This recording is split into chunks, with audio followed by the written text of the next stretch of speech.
American Central Command's headquarters in Qatar was nearly hit in a dramatic Iranian bombing attempt. Iranian bombers reportedly came dangerously close to striking the key US military hub before Qatari jets intervened at the last moment. The urgent intervention reportedly prevented a catastrophic attack on one of America's most critical Middle Eastern command centers. Two sources exclusively briefed CNN on the operation and revealed that Iranian bombers were minutes away from striking the US military's Al-Udeid Air Base in Doha. The incident took place on March 2 days after Israel and the US attacked Iran and killed Supreme Leader Ayatollah Ali Khamenei, along with aides and security men. On the morning of March 2, Iran's Revolutionary Guard Corps, IRGC, dispatched two Soviet-era Su-24 tactical bombers toward Al-Udeid Air Base and Ras Laffan, a key natural gas processing facility and a bedrock of the Qatari economy. One source told CNN that the Iranian bombers were 2 minutes away from their targets. The second source said that the Iranian planes were visually identified and photographed carrying bombs and guided munitions. Soon, the Qataris issued a warning over radio, but to much surprise, they didn't receive any response from the Iranian bombers.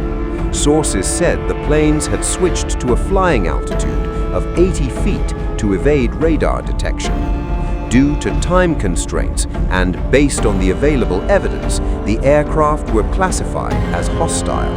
Qatar then dispatched its warplanes, and a Qatari F-15 fighter engaged the Iranian bombers in aerial combat. Ultimately, the Qatari jets managed to shoot down the Iranian bombers. Qatari Foreign Ministry spokesman Majid Al-Ansari told a briefing on March 3 that the Iranian planes crashed into Qatar's territorial waters and a search is underway for the crews. The incident marks Iran's first daring operation over Qatar, using a manned aircraft to target a neighboring country since Khamenei's death. And also, for the first time, the Qatari Air Force has engaged in air-to-air combat. After the incident, Qatari Prime Minister Mohammed bin Abdul Rahman Al Thani spoke to Iranian Foreign Minister Abbas Araghchi. Al Thani described the incident as escalatory and one that indicates no genuine desire by Iran to de-escalate or find a resolution. All the red lines have already been crossed. The attacks on our sovereignty are constant. There are attacks on our infrastructure, there are attacks on our residential areas, and the effects of these attacks are very clear. And therefore, we don't presume that there are any more red lines to be crossed when our sovereignty has been targeted in this way. When it comes to possible retaliation, as I said, all options are with our leadership. But we have to make it very clear that attacks like these will not go unanswered and cannot go unanswered. On the attack with the two Sukhoi planes yesterday, the fighter jets were monitored coming into Qatari airspace. We immediately scrambled our fighter jets along with the joint squadron. The rules of engagements were followed to the letter. The pilots were informed that they have crossed into Qatari airspace, and at the moment that they were seeing that they are a definite threat to Doha, as their trajectory was Doha, they were shot down over the waters of the Gulf. And right now we don't have any updates on the status of the pilots of these fighter jets, but we must reaffirm that any attack on our sovereignty will be dealt with the same way. There were attempts to target Hamad International Airport. They were all thwarted, and the missiles were downed by our defensive measures, and none of them have reached the airport. The airport has been safe since the beginning of the escalation. With the United States, we don't need any back channeling. We have a very good front channel that is working. We're organizing, we're coordinating with the administration and with CENTCOM here in Qatar on the protection of our sovereignty and protection of Qatar and all that are who are living there here, including the servicemen and women of the United States. Obviously, this is a grave danger to international economy. We're talking here about Qatar that supplies 20% of international supply of LNG, of natural gas. And therefore it is a very important player, one of the most important players when it comes to energy in the world today. A lot of dependency is on our supplies when it comes to natural gas, and we have proven ourselves historically to be a dependent and reliable partner when it comes to providing energy supplies to the world. The incident was unusual. Typically, Iran's retaliation has been in the form of missiles or drones. According to regional governments, the Iranian regime has fired more than 400 ballistic missiles and more than 1,000 drones at Arab states along the Gulf since the US-Israeli attack. Iran has targeted US military sites, US diplomatic missions, urban centers, energy infrastructure, and airports in the Gulf states. In a dramatic missile strike, Iran bombarded the CENTCOM headquarters in Qatar. Iranian ballistic missiles struck the forward headquarters of the United States Central Command, CENTCOM, at the Al-Udeid Air Base in Doha, Qatar's defense ministry said.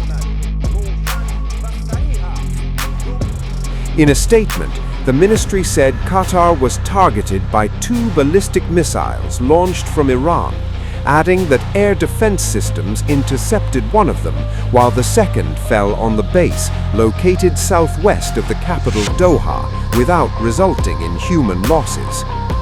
The ministry said the Qatari armed forces possess the full capability to safeguard the country's sovereignty and territory and remain prepared to respond firmly to any external threat. It also urged citizens, residents, and visitors to remain calm, follow official instructions, and rely on verified information rather than rumors. The statement did not specify whether the missile caused material damage. Al-Udeid isn't just another base, it's the backbone of US military air power and command in the Middle East. It is a high-value strategic target and critical asset in the ongoing Iran war. It serves as the forward headquarters for US Central Command and houses the Combined Air Operations Center, the nerve center directing air missions across the region. In any conflict with Iran, the base is critical for launching operations, coordinating coalition forces, and sustaining America's military presence in the Gulf.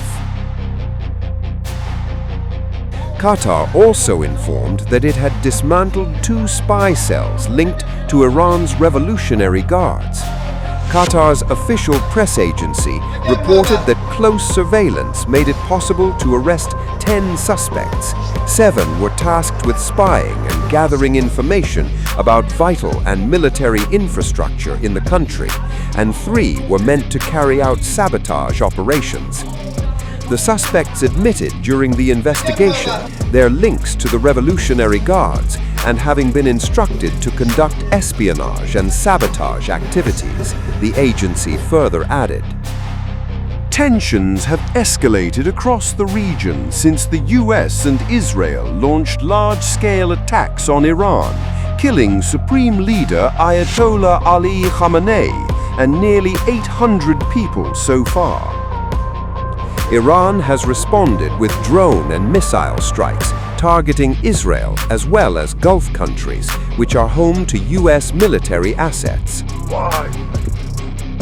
Earlier, on March 3rd, the Qatari ministry said it had detected 3 cruise missiles, 101 ballistic missiles, and 39 suicide drones heading toward Qatari airspace since the start of the Iranian attacks, adding that all missiles and 24 drones were intercepted.